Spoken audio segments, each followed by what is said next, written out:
some determinations that I have made about the debate and who I won't support, personally myself. But this 5-page pamphlet that I handed out to folks is titled 5 Reasons Why Christians Should Not Obtain a State Marriage License. Now, we spent a lot of time on this. This is not where I got my information. The place that I got my information came from common sense thinking and me putting it out there, what I thought about maybe my great-great-grandmother and where she got her license to marry. This is a pastor, and if you want to, just do the purview of the chapter headlines and read the stuff later, because it's good stuff. He makes some good points on there, and I think he's going to challenge pastors who go to the state and enter into a 3-party agreement with marriage. I don't think God set it up that way. It's always bothered me when I have heard a pastor say, by the power vested in me, in the state of Michigan, I pronounce you man and wife, and in my marriage it happened, and it didn't bother me so much then. I was young, and I didn't know so much about how to hold government accountable to the Constitution. And marriage is not in the Constitution, folks. It's one of those rights that are reserved by the 9th and 10th Amendment to the people and to the states. But marriage is an RITE, not an RIGHT. It is a contract between 2 people, and it is an institution of God. And this sort of spells that out about why Christians should have a ceremony in their church by their pastor of the institution of marriage, and should not ask permission from the state by licensure to become married. There's a consequence to it, and this pamphlet will and sorry for folks that may choose to watch this on YouTube, they don't get the pamphlet. But we have talked about it quite a bit. Now, in the news is the 370 parts being found. I'm not going to get off on that too much other than to remind folks what my position on that is.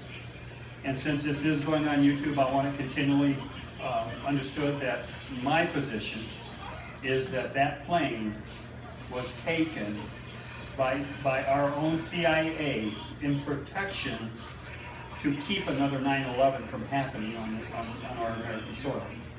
That plane had technologies that were headed to China, actually headed probably to Iran, and probably to every enemy that hates America. Through China, it was going to go to Iran because China supplies Iran. That plane, you'll remember, was going to China. CIA interrupted it. They did a maneuver called hardwire interruption, and that plane was actually, they had to do a maneuver, a defensive maneuver. They dropped 1,000 feet immediately in order to evade a missile. Now, that killed everybody on board. So I'm only saying, and I'm going to stop on the 370, that's not what I want to talk about tonight. There's consequences to that. The consequence, folks, is that we are in a position to where we have compromised everything that is good and proper with policies toward Islam in Saudi Arabia. Saudi Arabia does not like us. Now, the government does, because we cut deals with the government. But the people of Saudi Arabia, the Wahhabis, oh yeah, I forgot about that. Thanks, Joe. I don't like competing with the television. Okay, Joe, you can't turn it off? It's the other one, probably. I'm sorry, folks, I usually turn that off. Maybe you'd rather watch that. That's probably giving you a choice. The consequence of our relationship with Saudi Arabia is causing us to have to do an awful lot of things, and I say the action that the CIA, and you'll probably never get this confirmed. This probably will never be confirmed, but I say that action was on behalf of our country. I say it was a terrible, terrible thing to have to contemplate and have to do, if I'm right about what happened. And I'm not the only one that thinks this. I'm not going to take you through some of the stuff that I've read, but there's a lot of generals who believe what I believe about this. That that weaponry was absconded. It had a technology called cloaking, a microchip that Freescale developed. And on those planes was a cargo that was shipped on the Maersk, Alabama through the Securles Islands around Madagascar, where 2 SEALs were killed because they observed an illegal transfer from the Maersk, Alabama of that cargo to a ship that would go to Malaysia and then be put on the plane which it was done and go to China. I want that story just to remind folks who care to hear it, because there's going to be things coming out about that, and I want my position on it to be understood. It's all about a terrible foreign policy on forcing countries to use US dollars to purchase oil, because then they will purchase our debt. That is related to the 370. The CIA had to protect us from the vile hatred that Al-Qaeda and the Wahhabis, ISIS, all of that. We shouldn't be putting up with that. We should go over there, kill people, and break things and come home. That's what our military should be doing. We should not be trying to win the hearts and the minds of a nation such as Iran or Saudi Arabia that does not like us. As a matter of fact, they hate us. But the CIA thought they had to do this. Debatable. I can't get into the minds of people who make these kinds of decisions that would kill 239 souls in order that that cargo would not make it into terrorist hands. But look at the consequence of 9/11. Had that cargo got through, it is said that they could cloak an old plane. Now, we make new planes with stealth technology that the radar can't pick up. It is said that technology would have been able to cloak an old floating boat bomber, and the radar couldn't pick it up, and it could go right in on, say, Israel, or right in on, say, Detroit. Who knows where it could have gone without detection. So the CIA determined that it was necessary to do something about it. We're going to hear a lot more about that, because their plan was to deep six all of those parts into the deepest part of the Indian Ocean with the currents revealed. And so some of those parts are washing up. Okay, I'm done with that. I just wanted to remind you what I think you'll be hearing more about that. Now, the debates last night. We'll spend about maybe 15, 20 minutes talking about that. And I'm going to take the mic around, and I want people's opinion, because I don't want you to just have to hear me. But you will hear what my opinion is. Now, who remembers Ross Perot? Who remembers the Bill Clinton election, where 6 out of 10 people that voted against Bill Clinton? Does anybody here remember that was factually correct? Because I know it is, and you check it out if you want to. But Ross Perot was the reason that 6 out of 10 people that voted when Bill Clinton was first elected, 6 out of 10, 60%, he barely got over 40% of the popular vote. And they knew that, and the way that they accomplished that for getting him elected in the states that he had to get was Ross Perot. And NAFTA, the NAFTA issue, Ross Perot championing NAFTA. Folks, it's happening all over again. And it involves another Clinton. Why did Bill Clinton call Donald Trump 2 weeks before he announced? I'm just going to say it, and I can't articulate it with facts enough to convince anybody, but I'm going to take a position on this. Donald Trump is another Ross Perot. Bill Clinton realized it worked once, it'll work again. Shame on you if you fool me once, shame on me if you fool me twice. I can't remember the exact words, but shame on me if I allow it to happen again. Shame on me if I don't call it out to people's understanding. It's what I think about Donald Trump. And I know people love him. I love what he says, and actually I think the Republican Party deserves what Donald Trump is doing to them, because they have continually not put the right person up. Last election, I took a hit for trying to work with the party, and I am seeing some things now, and I don't think it would have made a difference, but I'm seeing some things now about my choice with Mitt Romney. I think he would have ended up making a decent president. I think he would have been so much better for this country than what we had.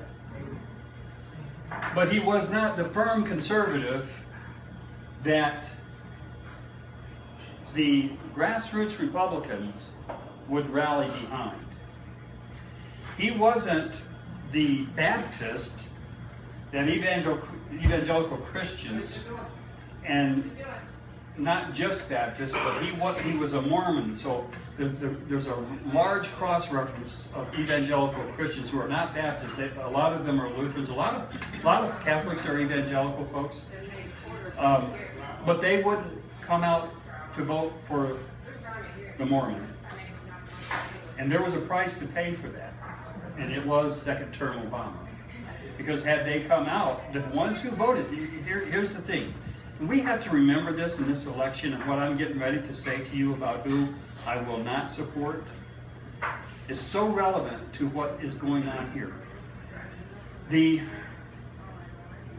sort of lost my train of thought, but the Donald Trump effect on the Republican Party right now, he's sucking the oxygen out of the political room when it comes to grassroots conservatives.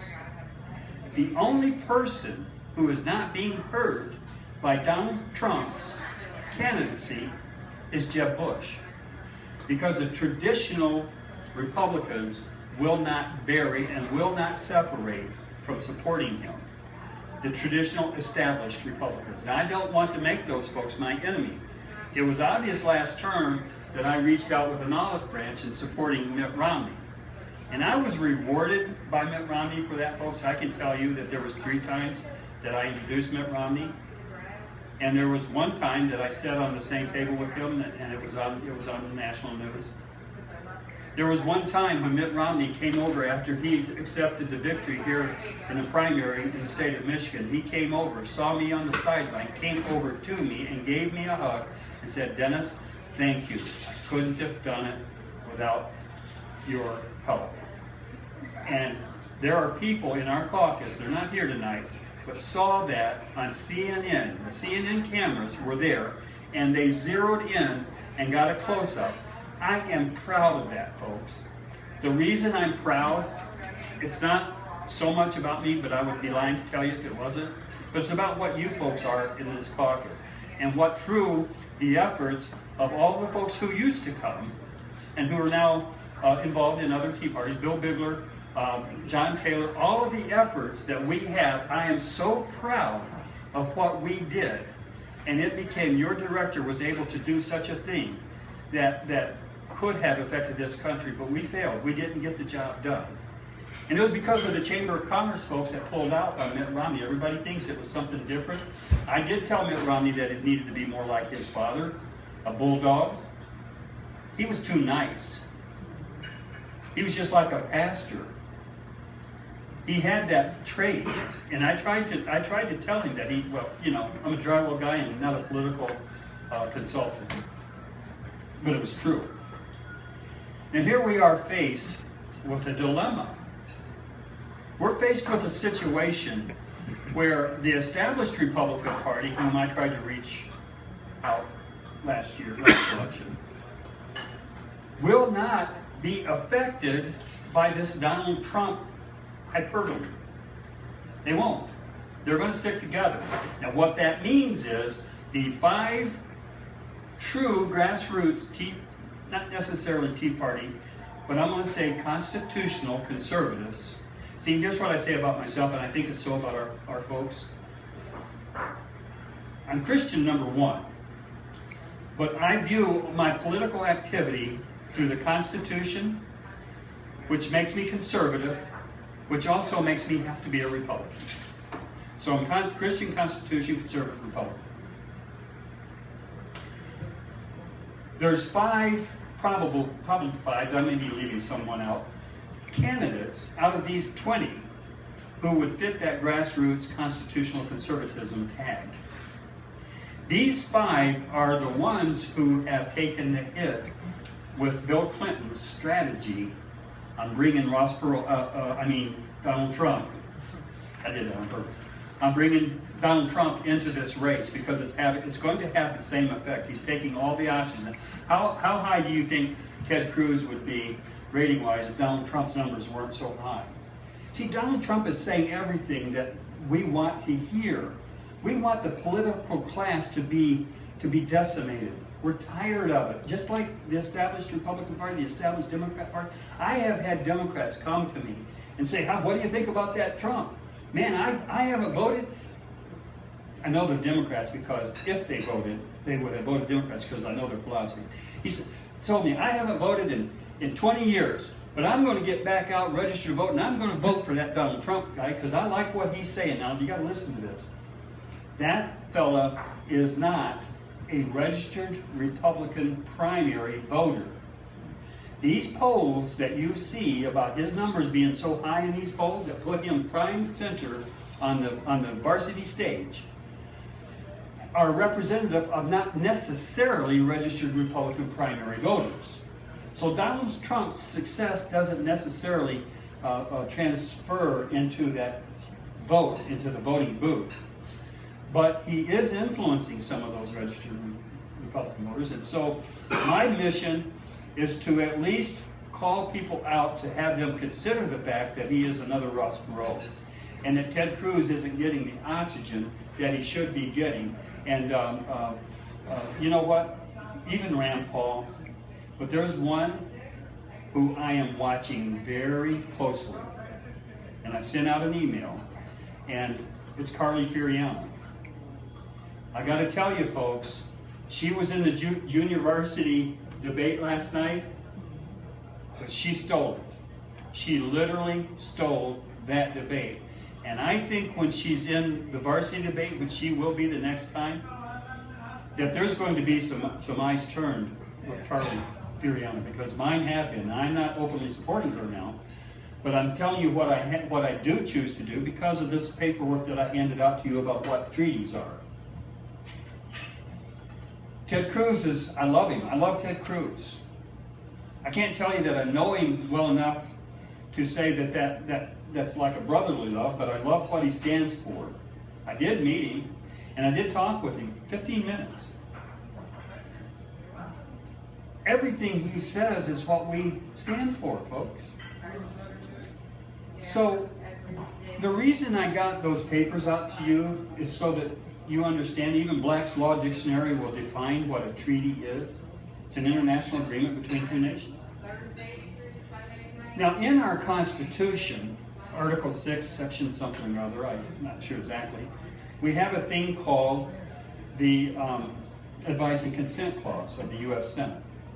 In other words, a president cannot go and make an agreement with another country or 9 other countries, such as the Pacific Trade Agreement, or such as the Iran Agreement, one country, without having the advice and consent of 2/3, a supermajority, that's 67 votes, in the Senate.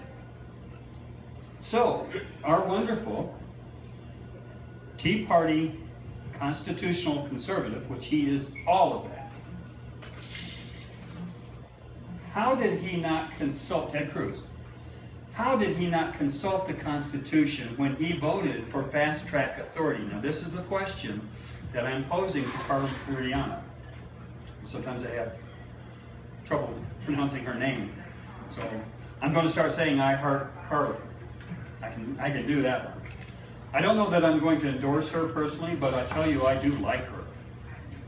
But how could Ted Cruz not consult the Constitution? I'm heartsick over it, folks.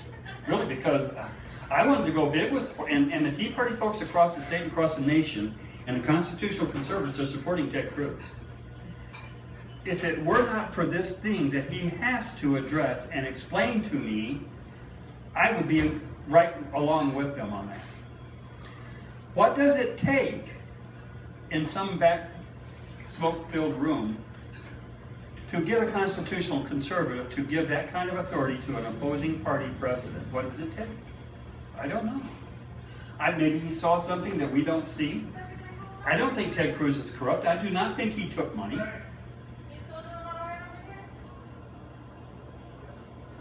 But what's the consequence of not consulting the Constitution on treaty?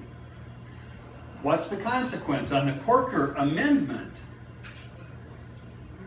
You see, here's the principle, folks. Congress, the legislature, cannot create a law that is in violation of the Constitution and make it constitutional law. They can't do that. There's a process and procedure by which you make constitutional law. It's in the Constitution. It's the only way you can do it.